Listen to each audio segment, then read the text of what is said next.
Hello, I'm Chandler Klebs, and I'm here with Poffo Ortiz. And today has been a little bit of a weird day because we didn't have much action on Skype for our usual podcasts. And so Poffo and were on there talking, and we wanted to do like an earth-centered spirituality type hangout and talk about the religious experience. And I'm not entirely sure what all this is about. But I'm sure Poffo can clarify, and I'll ask questions. Um, yeah, but basically, you were talking about how like there's a transcendent experience, like something moves you with music or something like that, and I don't know. I mean, I tend to not like to describe these experiences as religious necessarily, but there is something that religions have where they incorporate this emotional, what do you call it? I call it emotional manipulation because it's used in brainwashing. I have a very negative view of these kinds of things. Maybe we can let's work on that. Maybe we can help change your perspective a little bit.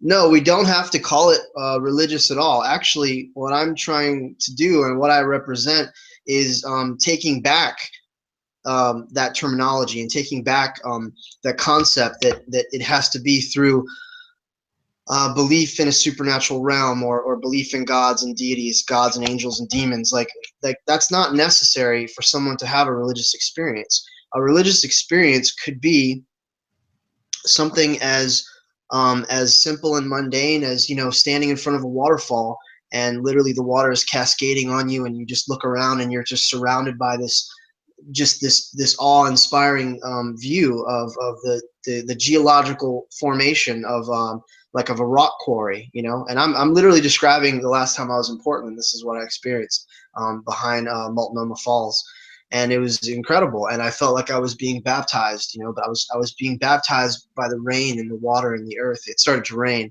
and it was incredible. It was beautiful. But these moments, many times, they can come through music. They can come through film, through art.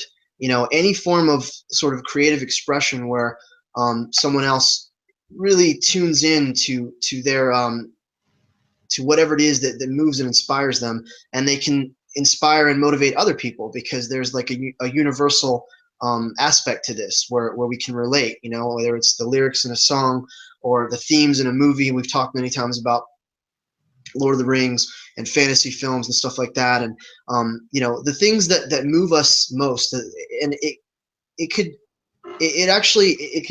be anything. We don't have to kind of pigeonhole it into a certain thing that it's got to be like new agey music, or it's just this, or it's just that. No, the human experience is so diverse and so multifaceted, that literally it can happen through any medium, as many experiences as there are in life. There can be that many opportunities for inspiration. And so what I really would like to explore, and this is a kind of a cool thing because you're saying you're not really familiar with it. I mean, you can ask me questions and I can explain it to you how this works. Like when you're religious, this is the difference. You talked about the manipulation stuff. When you're religious, every time those things happen, well, okay, let me back up. First of all, you're more inclined to have these experiences when you're kind of institutionalized in religion, when you have these concepts, these spiritual concepts that are all transcendent, they're all beyond, they're all ultra ideal, concepts they're so far beyond when it comes to purity and righteousness and goodness and a heavenly realm or divine beings that are protecting you or are tempting you. Either way, they're the ultimate extremes. Now, when you have these religious experiences, when you're religious, obviously you attribute them to the forces and powers that are existent within those belief systems. Now, what I'm talking about, I'm saying that those experiences are real. They're just misdirected, or they just end up being projections of your belief system. What I'm saying is that atheists and agnostics and religious naturalists and pantheists can have the exact same kinds of transformative, transcendent experiences through their interaction with the natural world, through their everyday life experiences, we can actually cultivate this kind of awareness. It's like a heightened awareness. If you were to ask me what my definition of spirituality is, I would say it's a heightened awareness of the beauty and complexity and wonder of reality, of the natural world. So when we experience things like synchronicity and inspiration, or we're moved to tears, or we're motivated and inspired by a sunset, or something that's completely naturalistic, religious people attribute it to God, and they say, God spoke to me and it was so wonderful, and I saw his love and his mercy in the sunset, and this event happened, this circumstance happened, and it made me realize I know God's watching over me, and I know God saved me from this, and I know God's protecting me, and I know that this was his angels, and I know that he's answering my prayer. Well, we know, you and I know, that that's all bullshit, that none of that world doesn't exist. So what's actually happening in the mind and heart of the individual, of the person that's experiencing this? And I say, what's happening is they're tapping into their highest ideals. So imagine if people who aren't traditionally religious in a conventional sense could tap in to their highest ideals, to their greatest, their higher selves, so to speak, like, and actually allow that to motivate them to a higher level of morality, to ethics and morals and values, to being a better person. Like when we see movies, when we talked about comic book heroes, superheroes, and we see movies and stuff, we get inspired, and we see Aragorn, fighting the orcs, and we whatever it is, whatever fantasy film or whatever medium or modus operatum that we relate to most becomes that source.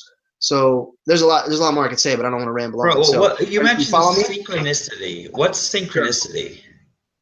The synchronicity is something that is like beyond a coincidence. It's more than just a happenstance. It could either be your mind creating like a correlation that's really not there because you're kind of like looking for it, or you're open to it, or it literally, on a certain level, and I'll explain this, it is the universe speaking to you. It's the universe literally giving you the messages that you need, or it has a lot to do with timing, when certain things happen at just the right time, when you were thinking a thought, when you were imagining something, when you walked across the street, and just the perfect timing, something happened that spoke a message to you that was so deep and profound. It was like, whoa, it's like the religious person would say, God just spoke to me. Like, I just received a message. This was beyond a coincidence.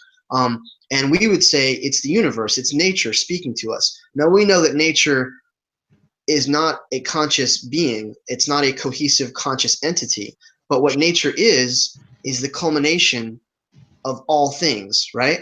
And since you are part of nature, perceiving the external world, the deepest, sort of highest, most ideal parts of you are actually speaking to you through the external world. So kind of like reading tarot cards, kind of like a Ouija board, or reading tea leaves, or staring into a crystal ball, or divination. It dabbles into the occult and stuff. Like, it's this concept that literally you're getting messages from the other side. Well, what you're really getting messages from is yourself, and so it's your own ideals, your own unconscious mind is speaking to you, and it's using the external world, it's using the events around you that happen to give you a really powerful message that's so personal and so unique to your situation. So, I mean, that's a really long explanation, but that's a lot of the essence of what synchronicity is. When it happens, it literally feels like the universe is conspiring to speak to you. Yeah, I'm having a hard time grasping onto this, because I would need an actual example of an experience that I have had, and then try to explain this through that lens. You might be having them all the time, but you might not be perceiving them. You might be interpreting them in a different way. When things happen, you're like, wow, that was really weird. I can't believe that happened. That was like perfect. Things just worked out perfectly. And see what I'm saying? Like, yeah. Now, okay. Now here's an idea. Now, this isn't really so much of an experience that I've had, but you know, Monique, for example, on the podcast I've done with her, she shared this thing of how she went vegetarian even before she learned, you know, became vegan later on, about how she was just in her apartment and had this like psychic experience or something weird revealing to her that she was an animal and the cows were an animal, and Yeah. you know, she has, obviously she has what she would call a spiritual or religious experience. Right. She clearly has those things all the time, and she tells me her stories and I've never known what to think about it. Right. So that, but that's the thing, is that with me, all of my experiences, well, they make sense, you know, unlike the experiences I hear from other people. No, see, the problem is, remember that okay, like what she was describing, a psychic experience. She said a psychic experience, and you would call it a religious experience, like a transformative sort of, you know, she's tapping into something, or something is speaking to her basically, Yeah. and it's giving her a message, and it's something that's life changing. It's something that really motivates and inspires you, and it's emotional, and it's powerful. It's very poignant. That's the idea. Well, that's exactly what I'm talking about. And when we get into like intuition, psychic phenomena, and stuff like that, those are extensions of this. This is, first of all, let's get it straight. It's all us. There's no outside forces. There's no gods or demons or devils. There's no spirit guides. There's no disembodied. I mean, people would disagree. They would argue with this, but Yeah, in of my course they would ontology, yell at us. in my worldview, it's all us, and that's how powerful the human mind is. The human mind is so incredibly multi-layered, multifaceted, and powerful, that it actually creates these experiences when it's what you need. So that's what she needed, and that's where her heart was pulling her in that direction. And so she had like a revelation, like that she was an animal, that you know, they're all animals and we're all animals, and that literally, like, you know, organic life, living biological entities deserve love and respect and compassion. And you know, so many people experience this through drugs, through hallucinogenic experiences, through LSD, you know, magic mushrooms. Me and Peter, we've talked about this endlessly. He wants to promote the use of entheogens in order to facilitate these experiences. I say that's dangerous because people are already not stable. They're not ready for it on that level. They're already hurting. They're already seeking escape, and they're already confused. So this is for a select few. I'm positing. I'm trying to promote the idea that we can experience this sober. That we can actually experience this through our own senses, through using our intellect, using our mind, using mediums like art and poetry and music and you know, the natural world. So what Monique had was a real experience, and it was exactly what she needed. You see what I'm saying? But it had Yeah. nothing to do with God. But on another level, it had everything to do with God, because God is nature. God is everything. Nature in her, through her, and through her environment, you know, spoke to her and gave her exactly what she needed, so to speak. You follow me? Well, yeah, it's just so weird though, because people have these experiences where it seems like they received some revelation that changes their whole life, and yet it's this. What I don't like about it is it's non-transferable, because you can't just make somebody else have that experience. And so Right. while, like, sure, it's great that Monique had this experience that turned her into this vegan, you know, through her experiences, but I'm like, that's not the way it happened for me, and probably not the way it's going to Sure. happen for most people. And so Well, I'm not so sure how valuable it is for the public. There may be like a few people who have these experiences where they get a message from the universe, which is really themselves, as you were pointing out. But I don't really know. I understand. I understand, Chandler. What you're saying is you want some kind of a quantifiable way to sort of mass market it and reproduce it. Yes, You exactly. want I to be want to able to. mass market it. And here's the deal, man. I would have to say, if people having hallucinogenic mushrooms turned them all vegan, I would be mass marketing that too, if it had that effect on everybody, you know? It will. It won't, because it'll affect you based on where you're already at. You know what I mean? It'll tune Right. into, and this is something I want to say. You can't mass market it, or you can't reproduce it. Kind of like putting it out like a product, or you would say transferable. It's non-transferable because it's subjective. It's entirely personal and subjective to you.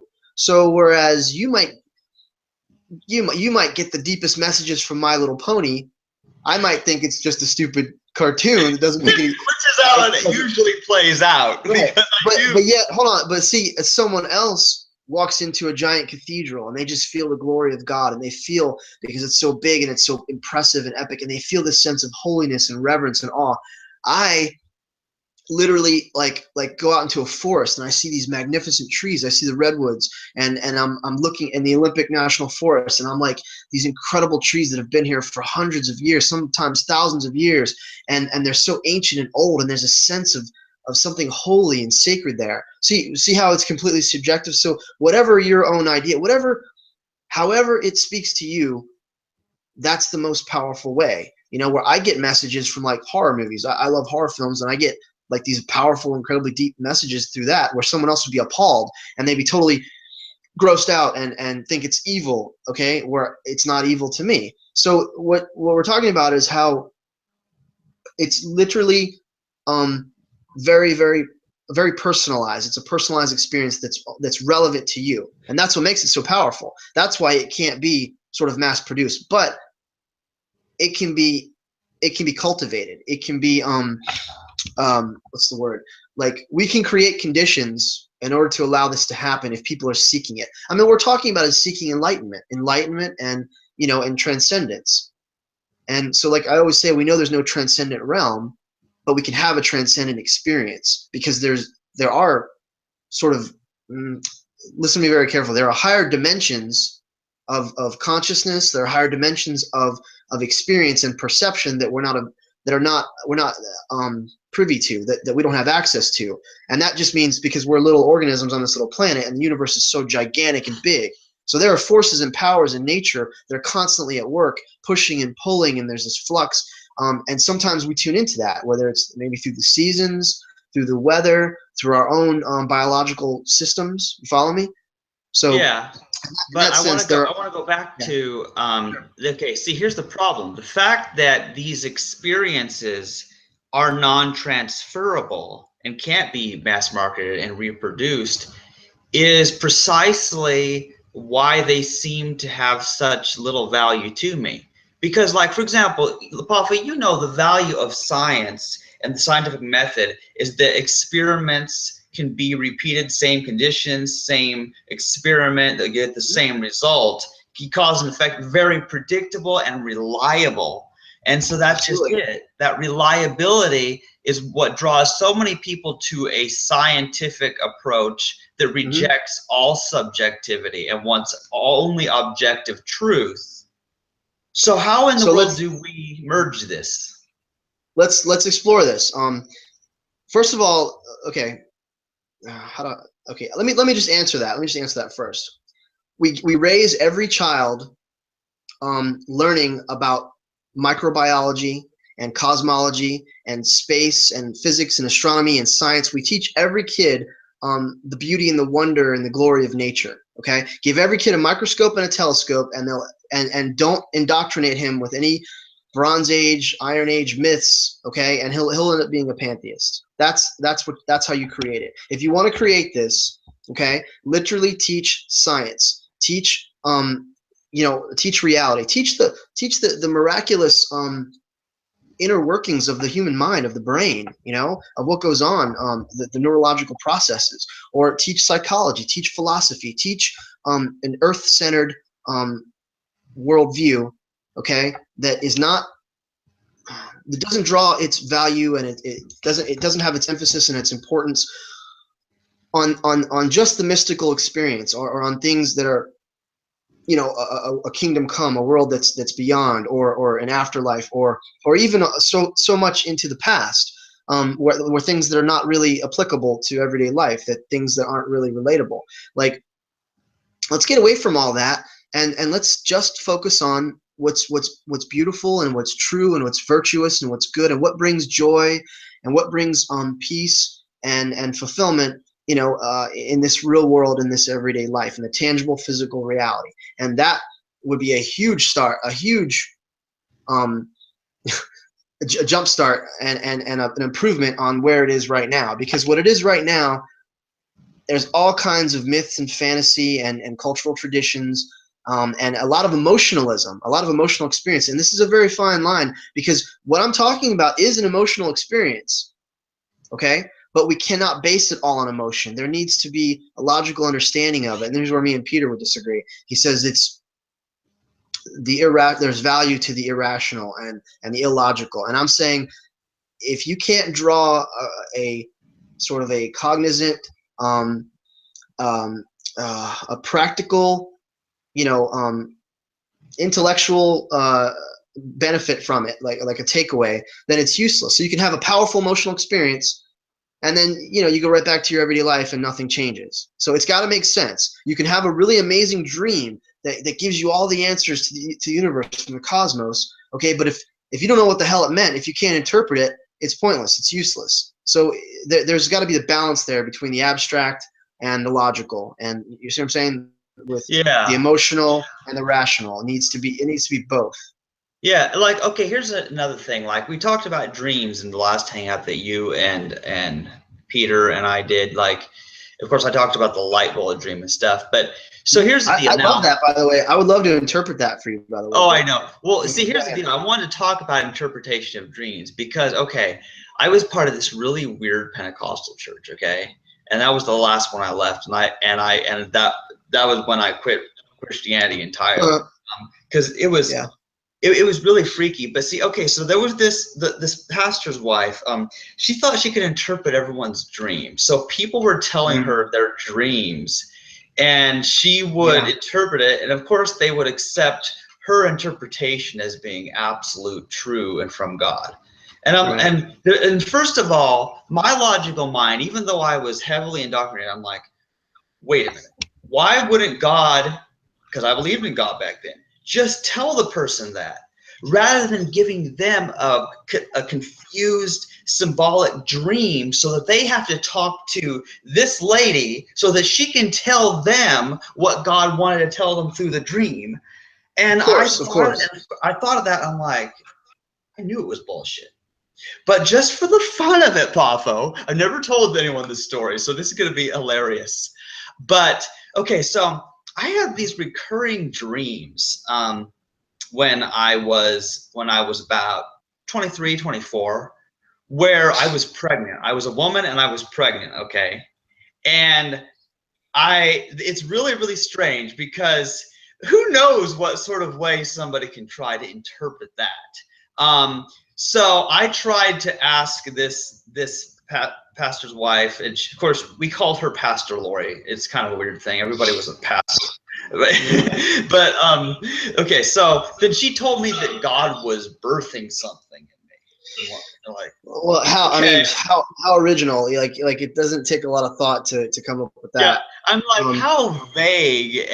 But of course, I knew better than to trust that lady anyway. I already knew that the system was bullshit from what I just told you, how it made absolutely no sense.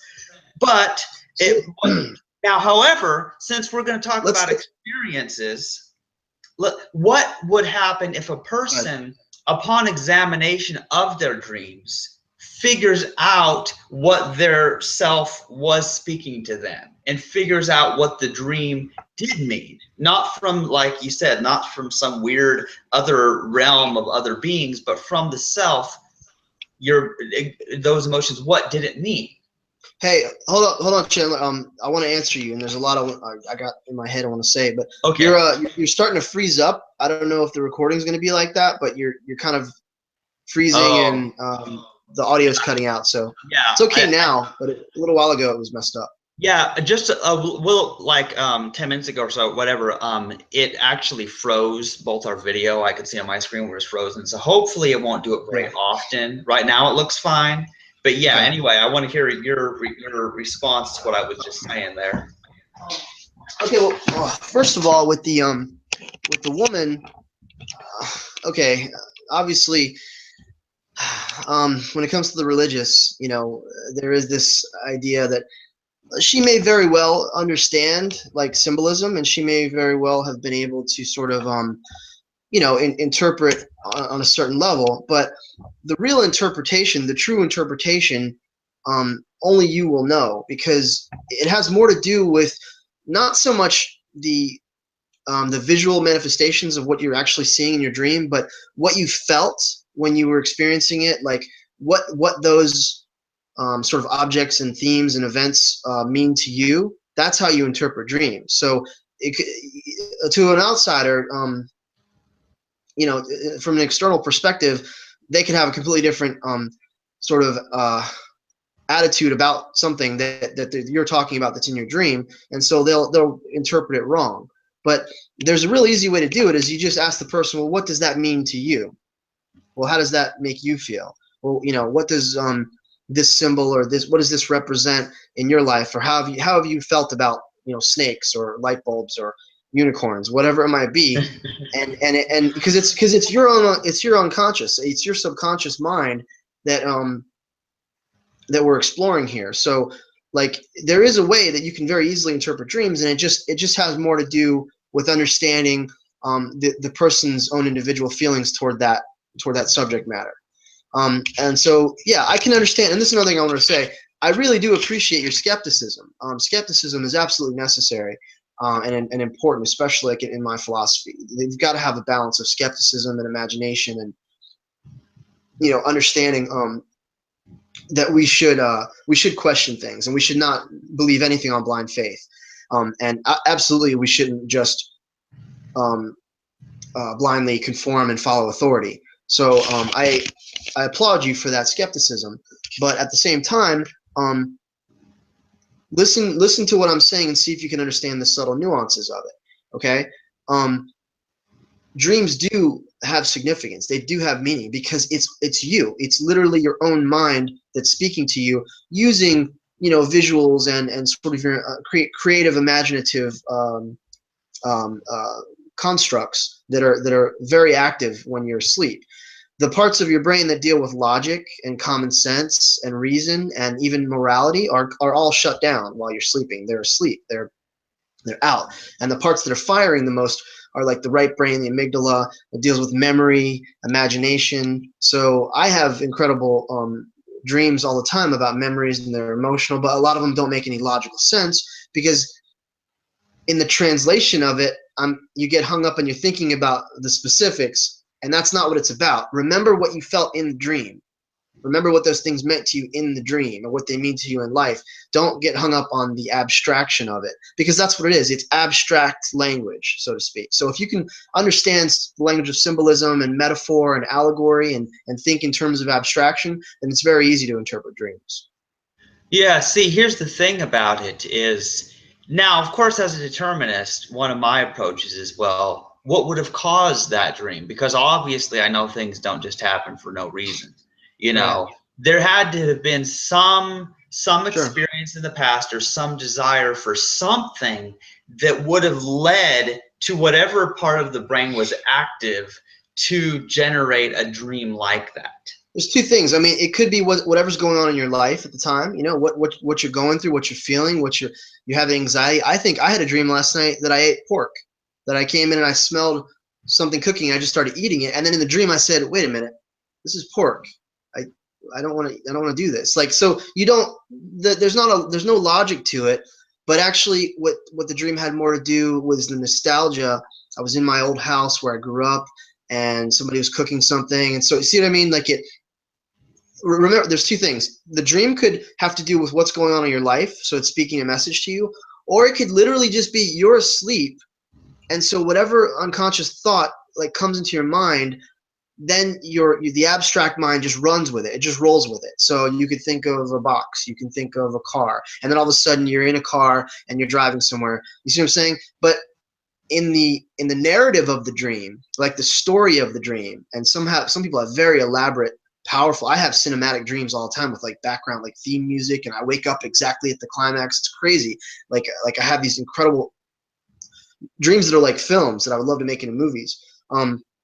the storyline and the narrative, that's where you get the real messages from. Like, don't get hung up so much sort of on the the props and the externals, because that's all it is. It's like a play that's teaching a moral, that's teaching a moral lesson, so to speak. So let's what I was gonna say. Did you have something else you want to add, or Yeah, what? well, see, it's very interesting because I really think there's got to, yeah, this whole thing about knowing what it means to you because it came from your brain, the Hmm. dream or whatever the experience you had. So one thing, I guess a good piece of advice for people is to not just go looking for some person having them Yeah. tell you what your dream Right. meant, because it's not their dream, and it's like Exactly. only you know it. So that's an Learn the important language thing. of symbols.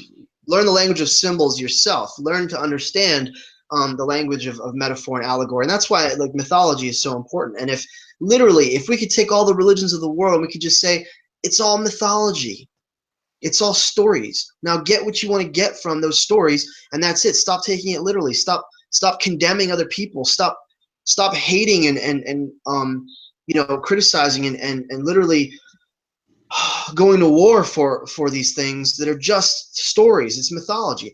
Those myths have power. They have an enduring universal power to them. Otherwise, they would not still exist. I'm all about understanding mythology, the deeper meanings behind it, but I don't believe any of it. I don't take any of it literally as if it actually happened. I mean, it's history mixed in with mythology, a lot of legend, folklore, a lot of exaggeration. It's basically what religions are based on, is these holy books that are just a lot of mythology that have been literalized and personified metaphors and personified ideals and sort of cultural motifs that have been glorified and taken literally. So let's throw away the literalism, which is what leads to fundamentalism. Throw that away and let's embrace those cultural myths and stuff and try to get what we can, the messages from them. Like, what does the Christ myth represent? Like the highest ideal of humanity, of compassion and forgiveness and sacrificing yourself for others. And a lot of it was all tied in with like solar worship and astrology and of course the Jewish expectation of a Messiah and all that stuff. So anyway, but it gave credence to that sect, that cult of Judaism, which then became to dominate the whole world because it became the official religion of the Roman Empire. So the point is, there's truth in it, but none of it is actually true. So like that's the way you have to look at it. So I would say the same thing. So if I have a mystical experience, if I have like a transcendent experience, it's not necessarily like I can't take it literally. I have to draw the message from it and see what it is that my own mind, my own higher self is trying to tell me. And I really want to get to this idea that there is this incredible, all-encompassing force or power. Okay, I call it the life principle, the omnia, that is responsible for everything, and it is everything, and it embodies everything, and it is embedded in everything. It permeates everything. And what we're literally talking about is the natural world, nature itself, Mother Nature. We need to recognize that this is what should be considered divine, not an invisible, imaginary man in the sky, not whatever it is that mainstream religions tell you, but Mother Nature itself. The earth is our home. We belong here. We're a part of nature. We need to care for the earth. We need to view all life as sacred. If we did that, the world would change. The world would change in a matter of months or years if we all adopted this philosophy. Of course, you can't adopt a philosophy if you don't literally believe in it. So I say, teach science, teach biology, teach cosmology. When you look at photos of the Hubble telescope and you see these incredible gas clouds and nebulae and collapsing stars and planets and comets and asteroids, like it moves you. When you look at the vastness of the cosmos, you experience the grandeur and the mystery of what's out there. What the hell is out there? That's all real, man. That's not fairy tale. That's not fantasy. That's real. And then you could zoom back in on the micro level and study your own body and study, like, the entire universe that's like in, like in a forest, like in an ecosystem, and everything, all the interconnected parts, and how everything's interrelated, and the way everything fits together, and the way everything has adapted and evolved, and how extraordinary the plant life and the animal kingdom is. I mean, that's miraculous. That's where the focus should be, and that's what pantheism is all about: is redirecting the focus onto where it should be, to the natural world, to our existence, to the earthly realm, so to speak. Yeah, Which see, to me, it is magical. It's magical. yes, see, I agree with all that, because here's what it comes down to: is there are people who care more about debating about completely unseeable things, unknowable things, Mm-hmm. and like here's what I'm going to say, and this I'm going to compare Jesus to My Little Pony, okay? And this is going to offend so many people, Poffo, but that makes this broadcast great, okay? So, Don't offend me. It's funny. for me personally, it doesn't matter whether or not a man named Jesus existed any more than it matters whether Twilight Sparkle or Princess Celestia existed, because there's a story there, and what morals you get from that story, like you were saying, it's true, but it's not literally true. It's not like this really happened with these horses. And similarly, Mm-hmm. I don't believe all those stories in the Bible happened, but there's still messages to get out of there. Like you said, that there's Sure. some good stuff, and even some stuff I got out of it that I still agree with to this day. And it's almost like people, they aren't able to separate Right. like, because there's a difference between literal truth of something actually happening, or the meaning of it. So I'm saying let's make our own stories. I'm saying let's write our own stories. Let's be the main character in our own incredible novel. I'm saying that, like, instead of going backwards and looking to these ancient stories and these ancient archaic myths and that are completely entrenched and surrounded with superstition, and where the focus is on all the wrong things. Let's reinvent the sacred myth, and let's the hero's journey is a powerful, it's a powerful archetype. Let's tap into that and be inspired by whatever inspires us, whatever happens to inspire us. If for you it's My Little Pony, if it's for me, it's a walk in the mountains.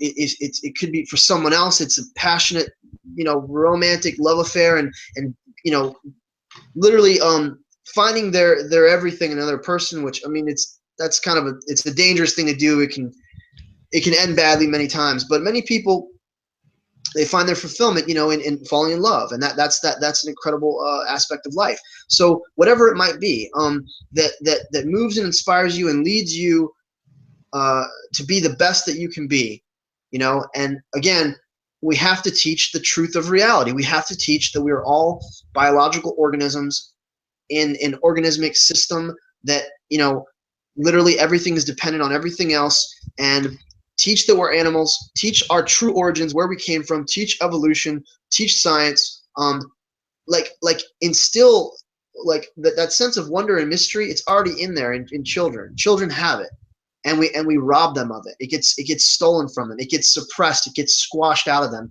It gets stripped away because we have to be responsible, adults, and pay our bills, and we have to we have to work, and we have to toil, and it's insane that, like, the best parts of humanity are in poetry and art and music and fantasy and in storytelling, and in exploration. Like, literally the experience of novelty and learning new things, and hiking and trying to spelunking and going cave exploring and things like that, and scuba diving, and there's so much wonder and beauty in this world, and yet we're fixated on imaginary worlds, and it's not necessarily always a bad thing, because the imaginary world can inspire you, as we've been saying, and spark higher thoughts, but it's way too much. The preoccupation with an imaginary world, that's only for people who are oppressed and who are miserable and who are dissatisfied with their lives, so they literally invent an alternate reality to escape to, and that's what religion becomes. And that's Yeah. not what I'm talking about at all. I'm not talking about escaping. I'm talking about embracing the real world, and finding your balance and finding truth wherever it is, and it can happen through many of these mediums. But I would abstain from looking to religious systems for that, because that becomes about guilt and control and sort of domination, and it's even though they focus on ethics and morals and values, there's far too much fiction involved, and I'm all about the real world. Yeah, it's kind of a strange thing because there has to be a mix of ethics and reality to a certain extent. And here's what I mean. Because if somebody knows all the facts, let's say that they know all the science there is, they know how everything works, but then they're just like this insane psychopath murderer, who just has no ethics and life likes to torture people for fun, and all their knowledge of science didn't do them any good. And similarly, a person who has the best of intentions, the most kind and moral person ever, with a false concept of reality, not knowing how things work, will end up hurting those they intend to help. Right, exactly. It's all about balance. It's all about having a proper, healthy emotional balance, about being emotionally stable, and literally understanding that emotion and the emotional experience and your own emotions are just as important as logic and reason and intellect, and they're just literally two sides of the same coin. They're just two parts of what make up who you are. The soul is the mind, the will, and the emotions. So you've got like the mind and the emotions there, and there needs to be that balance. We have no free will, as you have said a million times, but we do have a will, and that will, pushes us and drives us to be whatever we are, to pursue the things that we do and to explore the things that we care about. And like Joseph Campbell, says, follow your bliss, follow whatever inspires you, follow what moves and motivates you. It doesn't matter what it is, doesn't matter what other people say, how stupid, the concept might be. Wherever you find truth, whatever makes you feel, whatever really makes you feel. And I don't mean like, a crumbling shell of sappy emotions. I mean, when I say feel, what makes you feel connected, what makes you feel like you're a part of something greater and larger and bigger than you are, because we are a part of something that's so vast and so incomprehensibly, gargantuan, just huge, this universe, just this earth alone. So whatever allows you to feel reality, to feel connected to the earth, to the world, to the universe, whatever, helps you to stay grounded, to helps you focus, to helps you remain sort of calm and have that equanimity in times of crisis and when horrible things are happening all around you, then stick with that. I mean, I'm literally talking about, this is spirituality. I'm literally talking about religion. This is what religion is, or what it could be, without all the dross, without all the falsities and the fairy tales. Yeah. So. Yeah, and see, here's the thing. Now here's another thing that I think is important. All of our fantasies, in one sense or another, are based on some aspect of reality. And this is actually something my mom pointed out years ago. Like, and here's a good example. Notice that, say, games like Minecraft are basically a really blocky model of the real world. You've got the trees, you've got the sheep, you've got the cows, you got the grass, you've got the rivers, the oceans. It's all just nature. It's all just nature, except everything's a cube, And so video games are meant to look like the planet Earth for the most part. Mm-hmm. And even like, say, Avatar, that famous movie Avatar that Yeah. Well, notice how similar it really was to planet Earth. It was another planet, but it wasn't really that different. It was like Planet Earth 2.0. Like, it was the ideal sort of fantasy, aesthetically, just this beautiful, with the bioluminescent, everything had, everything glowed, and everything was just ultra beautiful and colorful. And and that's probably what our planet looked like. Say the Cretaceous period or the Triassic. Back in the days when plants and animals were huge. It was gigantic, like life forms on the planet, and they literally had a different sort of atmosphere and stuff at the time, so they were able to grow. Yeah. Well, yeah. Obviously, So, and coded in that movie was sort of an environmentalism message, and I saw that. But when you look at it, people are not able to go very far in how aliens look. For example, the way they have aliens and other planets look, they have them always look very humanoid. Yeah, it's Why do they do that? anthropomorphic. Because they're humans. Because they're humans. Why does everything have to be bipedal or anthropomorphic, have 2 eyes, 2 ears? They speak they speak like we do, and yeah, sure. We can't even comprehend the life forms that are probably out there, just on the millions and billions of planets that are out there. We can't even comprehend it. So yeah, we're limited by our imaginations. Right. Yeah. But we're also. So I was trying to make a point though. Sorry, go ahead. Yeah, okay. The point I was trying to make before you interrupted was basically that, yeah, first of all, yes, there are things out there that go beyond what we can imagine. But the very things that we imagine are based on the very things that we have already seen literally in reality. We've seen those things, so we make movies and cartoons and plays based on real events. So we can't just say something is just fantasy if it's a cause and effect relationship with reality becoming fantasy. That's a great point. Yeah, it's a great point. So think about it. So everything in fantasy, has a kernel of truth, has a level of reality to it. It's based on something, and we've just taken it further.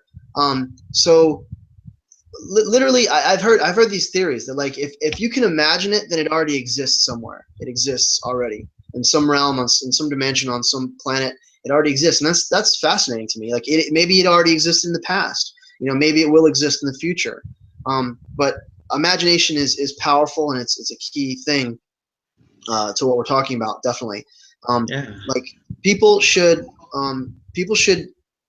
They should educate themselves, and they should gravitate toward whatever it is that helps them to think and dream and experience the higher quality of life. So for many people, that could be raising children. They think that could be having babies, lots and lots of babies. They think that's what life's all about, and then they find out later on that it's not so. For me, it's exploration. For me, it's the creative process. So, like, individually, each person subjectively, should gravitate toward, not be so consumed with their obligations, their responsibilities, all these things, because this is a construct. The society we live in, we've created. So if we want to create a different world, a different kind of society, we have to fundamentally think differently. We have to set higher standards for ourselves, have a higher ideal, and then we'll see the world start to shift and move in that direction. But we can't lose that ability to think and ponder and dream and imagine. And so the creative arts, I think, are a huge part of that. We should never let go of that. Anyway, but go ahead. Yeah, well, it's a very interesting thought, because I'm not, like, yeah, as you know, I'm not really dismissive of these experiences, these fantasy things. Of course, everyone knows that I'm the dude who is really into unicorns, obviously. But yeah, if you can think it already exists somewhere, or has, or it will if it doesn't already, because yeah, it's like even our wildest fantasies and our dreams still follow some form of logic. There's still logic going on there. Otherwise, we wouldn't even be able to come up with a false interpretation of dreams. But there's something that makes sense, and I want it to all fit together very well, because I don't want us to all become, like, so dry, where we say, oh, let's not have art, let's not have music, let's not watch cartoons, and become one of those boring adults or something like that. That'd be sick.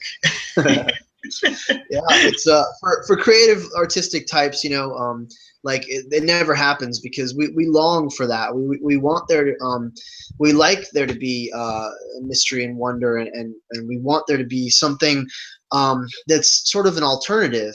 And this is kind of the lure. This is the trap of religions. They promise an alternative reality. That will take away all your problems. That will help you and save you from all your troubles. Yes, but like what does exist are these transcendent experiences that can give you and the power, the willpower, the motivation to be able to learn from the painful experiences in life, to draw inspiration and learn those life lessons, so that it's not for nothing. Like we find our own purpose, we give ourselves purpose and meaning, and I say whatever purpose we choose for ourselves, that's our purpose. Because that's nature through us.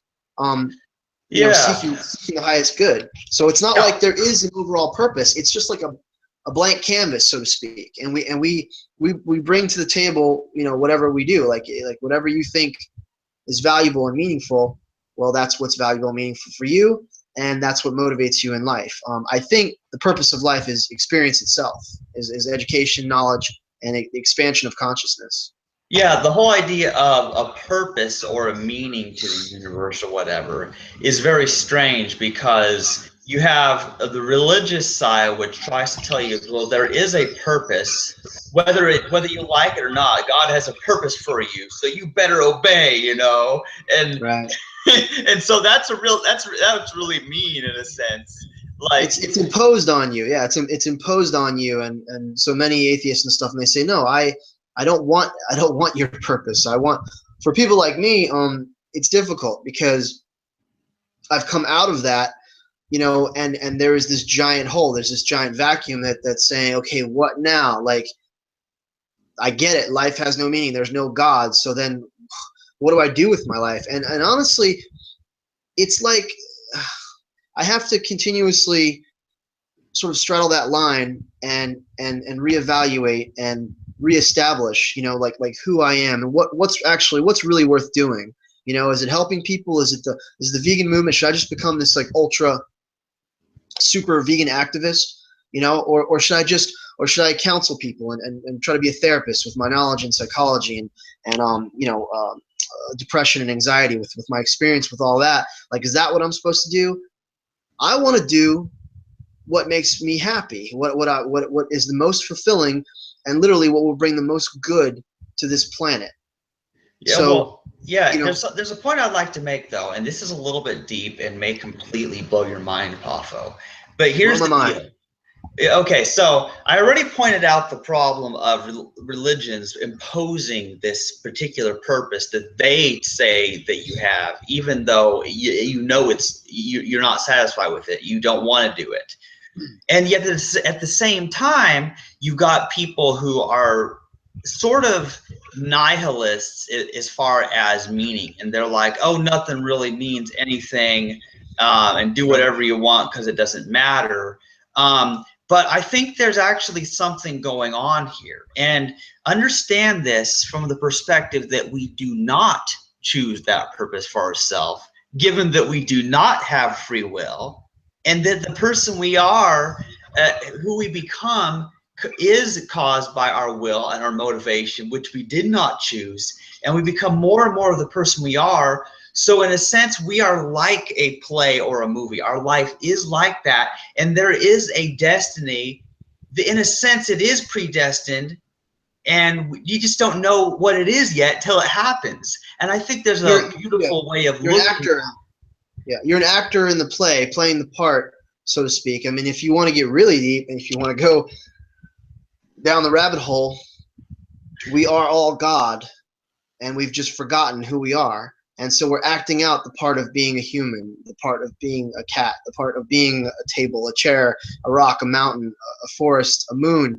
We're all these differentiated, scattered aspects of nature that are like playing the part for the experience of it, but each one doesn't know, what the other is doing, and is just literally like enjoying absorbing, the experience of life, the experience of existence itself. That gave me a thought, Poffo. Like Yeah. a person who has amnesia, for example, and they forget who they are, and so then they have to find out who they are, and it's like what you said about how like we are God, but we've forgotten who we are. It reminded me of this movie I saw with starring Jim Carrey called The Magnificent, and it was actually really good. We checked it out from the library, and where this guy he loses his memory in a car accident, and then he wakes up near this town where he apparently looks like some guy that they thought was dead in a war, and so they mistake this guy for them, and he believes them because he doesn't know who he is, so he ends up improving the lives of everyone in the town, and everything goes wonderful, and eventually he finds out who he is, and initially they're devastated, but overall it all turned out for the better. But just thinking about how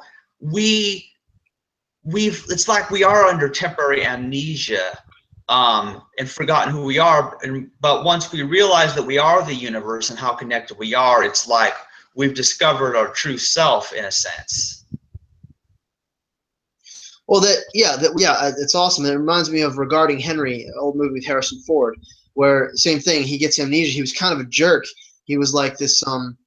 He was like this really rude guy that was very materialistic, and then he gets in. I don't forget if it was a car accident or what, but he loses memory, and then he literally becomes a different person. He actually becomes a good father. He actually becomes a good husband, and he actually, because it was wiped clean, he now has the opportunity to be whoever he wants to be. Total Recall is the same way, the original with Arnold Schwarzenegger. Like, you have the opportunity to start over and be whatever you choose to be. Like, we're not, the future. I mean, this gets deep. The future is not set from our perspective. Right. Like, we're making it up as we go along. But at the same time, if you really want to get technical, I believe time already exists. Like, all things just are what they are. Past, present, and future. We're kind of going along, experiencing it as we go along. We only live, 70 to 80 years, and then we die. So we can't see the future, and we can't see all the way back into the past. So we have this limit, this limitation. But yet, everything that I believe exists is existing right now at all times. There's just one thing. There's just one. That sounds like the thing. block. That sounds like the block theory of the universe that Michael Walsh, my other co-host from the other show, was promoting in one of the older episodes. Yeah. They had a huge debate about that. This is relevant to us though, because we can't see the future, and like we can learn from the past. We can keep a record of the past. We can look back into the past, looking in outer space when we see the remnants of the Big Bang. But something you said reminded me of something. That movie Henry you mentioned. Now, my mom had mentioned it. She's seen it, and I haven't seen it, and I haven't been able to find it, but I want to see that someday. But here's the deal. The thought that he was given a fresh start when he lost his memory, he actually became a better person than he had been previously, which in a way is good, because think about it. I know where you're going with this. Yeah, I think you may already know what. Yeah, you may already know where I'm going with this, because there is not a persistent, enduring self that just exists for eternity, and because there is a cycle of death and rebirth because of the way things die, but new things are born. But it's the same matter, the same life. The substance, continually renewing itself, and in that sense, it's allowed to purify itself, just as the water evaporates. It's all muddy and has yuck stuff, but the water evaporates and is separated from the yuck, and then it rains down clean again. So in a way, we can get a positive message out of that the destruction of a person upon death, even though it's sad, but at the same time, it's a new beginning. It's a way to find a positive meaning in that. Chandler, you sound just like a pantheist. Been around you too long, Poffo. This is it, man. You're talking like a pantheist. You're talking like a biopan. You're talking about the natural cycles of precipitation and the cycles of life and death, and the regeneration and rebirth and renewal, and a form of reincarnation. You're speaking about nature, and you're drawing deep philosophical insight from it. That's exactly what a pantheist does. But yeah, and see, I'm with you. I would much rather talk about this than talking about how bad Trump is, like my other co-hosts want to do. And so, if they did get on Skype and don't see me, maybe they will be pissed. I don't know. But really, you and I Hey, wanted man, to talk about this. You know, this Chandler, is serious. make it your own, man. This is your life. You know what I'm saying? You could be dead tomorrow, and you don't want to regret anything. You don't want to regret. You don't want to live with regrets, man. Like, we got one shot this life. You know, we got to be and do and say everything that we feel and everything. You know, be everything that we can be. Be all that you can be. You know, there's an acronym for that. YOLO. What's that? YOLO. Oh You yeah. only live once. I don't care for Yeah. urban hip hop culture. And lately, I've been working more on, you know, not being so so concerned with people getting upset and offended, and setting those boundaries with people, because I realize a lot of times people drag me into doing what I don't even want to do. You should never do what you don't want to do, man. It's your life. Yeah. It's your show. It's your life. And yeah, I mean, if I could give you advice, I'd say just be a little more assertive and stand up for yourself. You know, speak your mind. Tell the truth. See, I've actually been talking with my counselor about that. You know, because that's the one thing that I really have a weakness in, is that it's hard for me to speak and say, well, no, I want to do this. Well, usually what happens is other people pressure me into doing what they want to do. But there comes a time when I realize, wait a minute, I'm not at Hy-Vee doing my job. I'm not getting paid to talk to people on Skype. So I might as well talk about what I want to do. And I've been looking at it almost too much as a duty, something I have to do, whether I like it or not, versus something I want to do. And it should be fun. And honestly, yeah, so I agree, Poffo. I need to do more of this where I talk about what I'm really interested in, you know? Man, like, it goes right back to everything I was saying. Do what makes you happy. Do what brings you life. Do what brings you joy. You know, like really, man, like, try and just suck the marrow out of life, because it's there, man. It's for us. We are citizens of planet Earth, okay? We're denizens of this cosmos. Like, we belong here, and literally we have a right to be here, okay? And we should enjoy everything that we can. We should literally pursue our greatest passions, like, at all times. I mean, I realize everything I'm saying, it sounds so idealistic, and it may be unrealistic for some people. But let me ask you a question.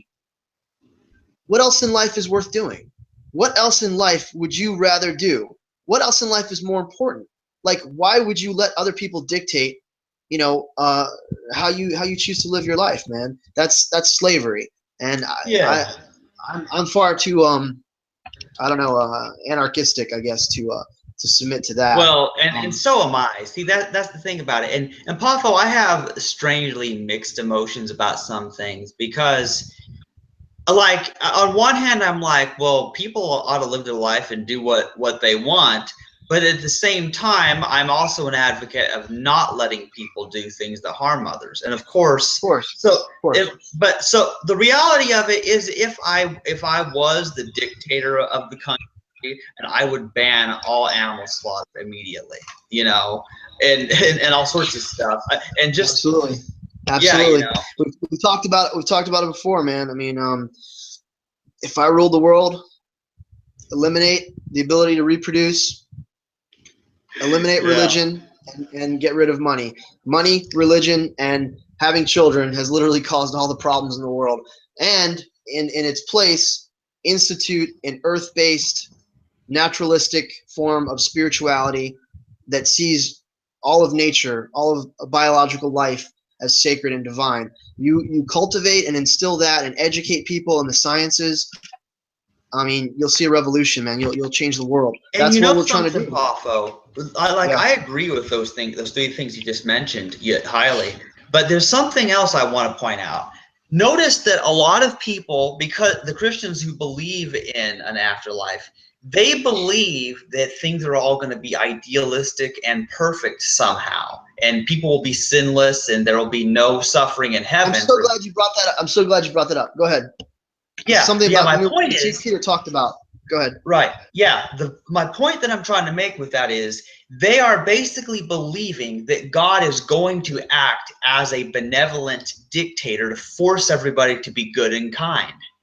That's what they believe God will do someday. And so if that's what they want, then why do they have a problem with the idea of being dictated to do the right thing, from a legal perspective?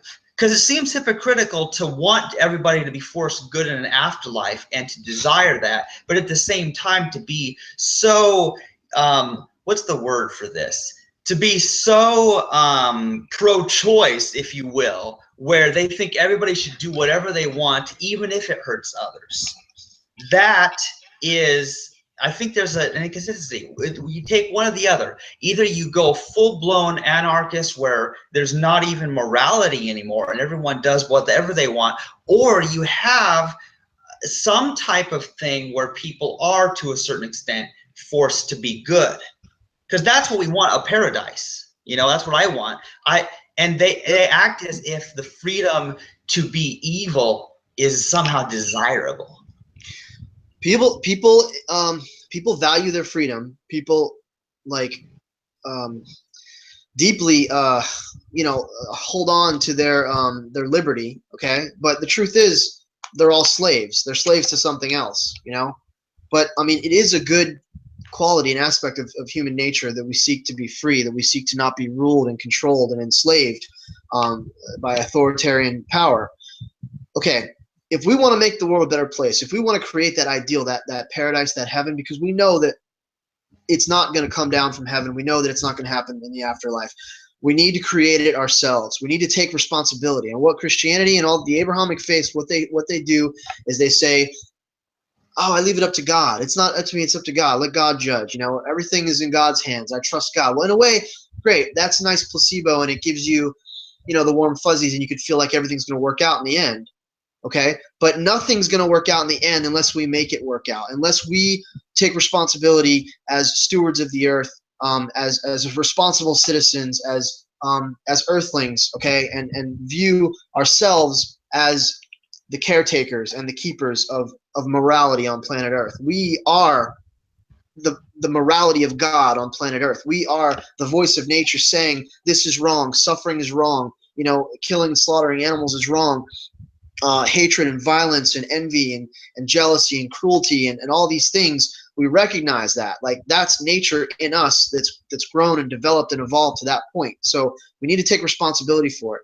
The other night, on Thanksgiving, you and Peter, we touched on it, that there is no heaven and hell, and yet there is, because this earth can be a heaven or a hell. And if you want to live in heaven, you have to create it yourself.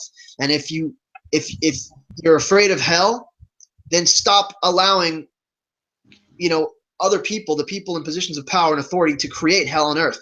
Hell is separation from nature. Hell is separation from your own nature. Hell is chaos and destruction and cruelty and violence. And that's what exists, like, all over the planet. And this earth, this world, if you strip it of all its natural resources, if we continue to war and kill each other, if we continue to fight and mutilate each other, and I mean even psychologically, I mean through cyberbullying and through just violence in everyday life, being cruel and disrespectful and unkind, like, you're creating hell on earth.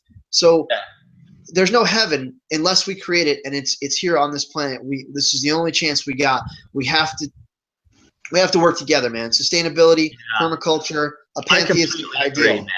Yeah, because that's just it. Traditional religion has basically given people the idea, oh, well, I don't have to do anything. I don't have to work at all because, oh, God will fix it someday.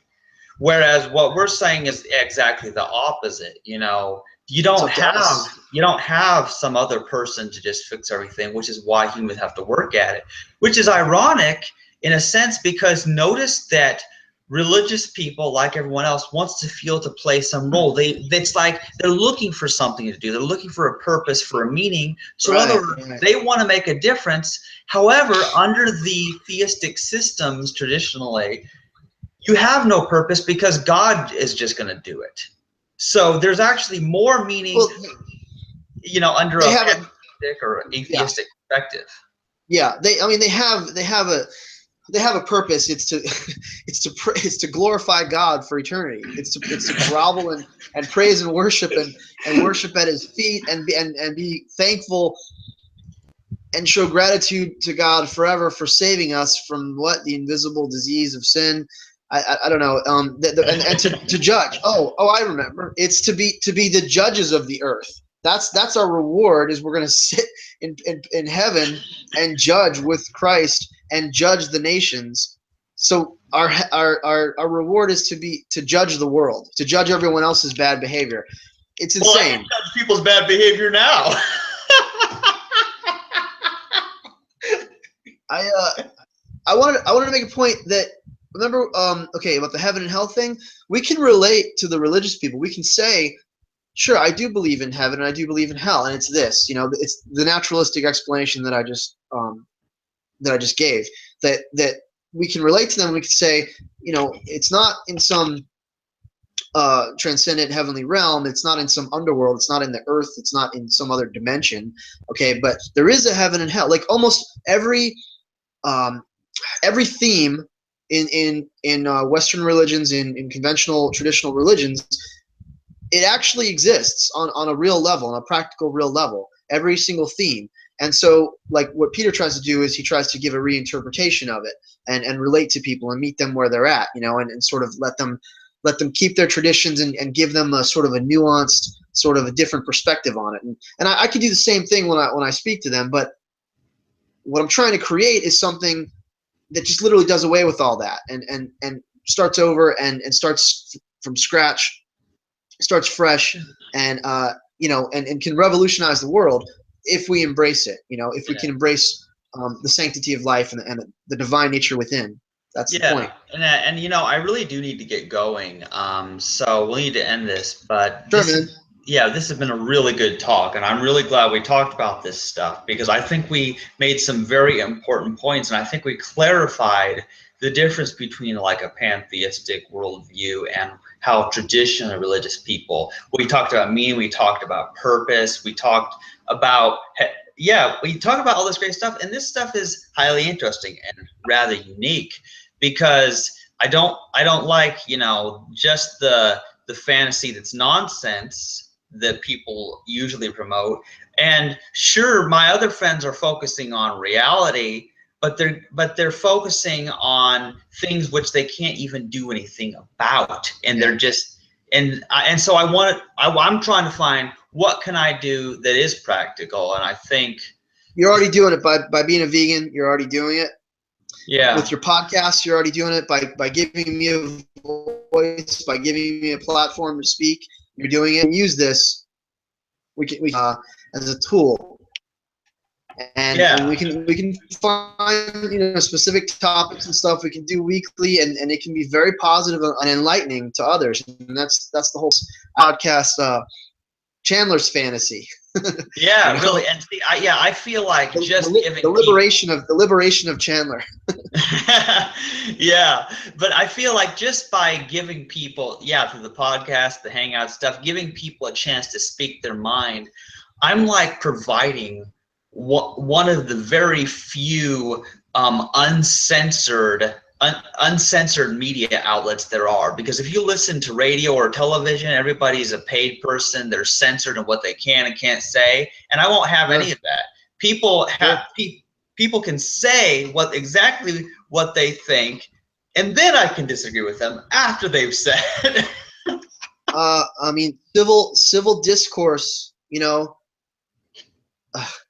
honesty, transparency, and civil discourse. I mean, it's like the most important thing, man. And what you're talking about is an alternative media, essentially, is without all the spin, without all the political bias, without all the political agendas. I mean, you and I both know politics. It's bullshit. Like it literally, it's an archaic system that needs to end. It needs to die. It needs to it's outlived its usefulness, and it doesn't work anymore because of the Yeah. monetary system and how people buy their way in and out. So what we Exactly. need And while is while everybody else is trying to pick their side of Democrat and Republican or whatever, oh yeah, everyone knows whose side I'm on, the side of life, you know?